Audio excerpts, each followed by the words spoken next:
આજે રવિવાર હતો, ગામની પહેલા નીંદર ઉડી ગઈ. હવે વેલા ઉઠી જ ગયો હતો, કીધું કંઈક કરી લઉં તો મેં ડાન્સ કરી લીધા.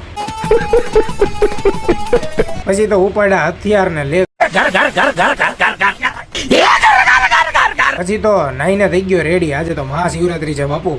પછી ઉપાડી ગાડીને જાયલો મહાદેવને મા પાર્વતીના દર્શન કરવા. પછી તો દર્શન કરીને ચશ્મા ચડાવીને હવાબાજી કરીને મને થોડો ખર્ચો કરવાનો શોખ થયો તો આવી ગયો ખર્ચો કરવા. પેટ્રોલનો ખર્ચો તો કરવો જોઈએ, પણ હાથી જોવાનો ખર્ચો નહીં કરવો પડે. મને અહીંયા જ દેખાઈ ગયો. અમુક એટર એમ કે ખર્ચો કરીને જવું છે ક્યાં તારે, તો મારે જવું છે કાપેમાં કોકને મળવા. કોને મળવા જવું એની આટું તો તમારે વિડીયો જોવો જોઈએ. આ છે ડિંડોલીનું ડીમાર્ટ. એની સામે જ મસ્ત ઓરા બાઇટ્સ કરીને એક કાફે છે જે આપણા રોહિતભાઈ નું છે. પછી તો એની યારે ઘડીક મોટી મોટી ફેંકીને હું તો ઉપડ્યો ઓફિસે.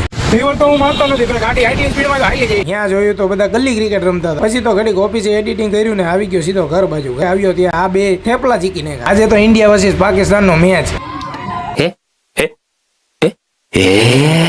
પછી મેચ જોઈને મેં તો કચકાવી ઘરે. આજના વ્લોગ માટે આટલો જ. મળે કાલના વ્લોગમાં. રામ રામ.